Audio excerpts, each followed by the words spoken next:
जीतूंगा मैं खुद से ये वादा किया है। जितना सोचते हो कोशिश उससे भी ज्यादा किया है। तकदीर भी रूठेगी पर हिम्मत ना टूटेगी। मजबूत इतना अपना इरादा किया है।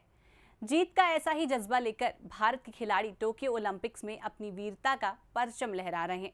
नमस्कार, मैं नेहा तिवारी और आप देख रहे हैं बातें यूपी की। आज हम आपको बताने वाले हैं कि यूपी के कौन से खिलाड़ी हैं जो टोक्यो ओलंपिक्स में अपना दमखम आजमा रहे हैं।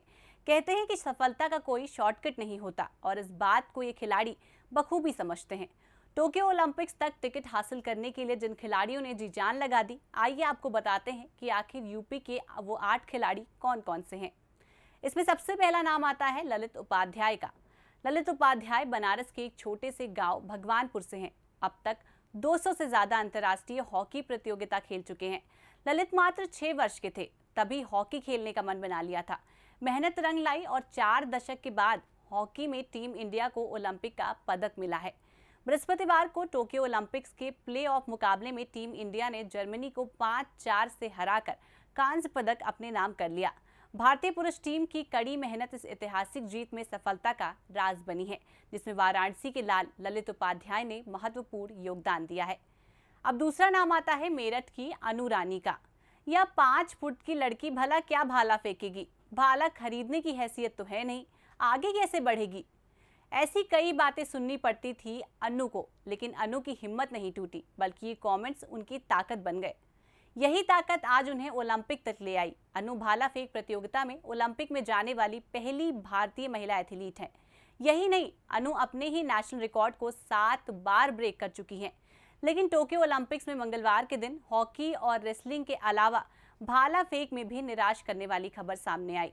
भारतीय वुमेन एथलीट अनु रानी इवेंट के पहले ही दिन हार कर बाहर हो गई। अब तीसरा नाम आता है शूटिंग के तगड़े सौरभ चौधरी का।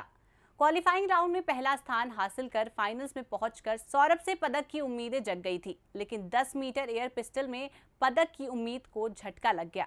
सौरभ चौधरी के कोई पदक नहीं जीत पाने से लोगों को निराशा हुई है। हालांकि ओलंपिक्स गेम में पहली बार सबसे कम आयु के होकर भी 7वें स्थान पर रहने को भी सभी उपलब्धि ही मान रहे हैं। अब बात करते हैं एथलीट प्रियंका गोस्वामी की। प्रियंका गोस्वामी शुक्रवार को अपना पहला मुकाबला खेलने मैदान में उतरेंगी।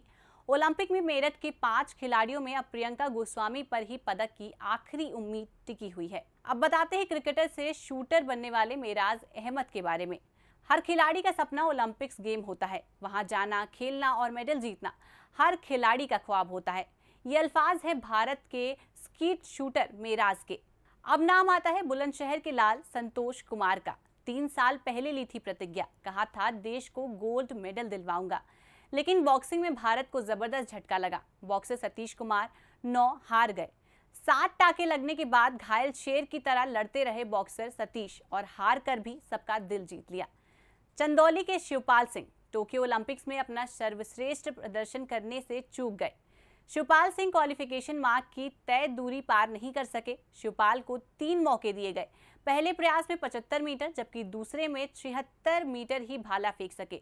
हालांकि तीसरे प्रयास में उन्होंने जोर लगाया पर तय दूरी को पार करने में 75 सेंटीमीटर कम रह गए।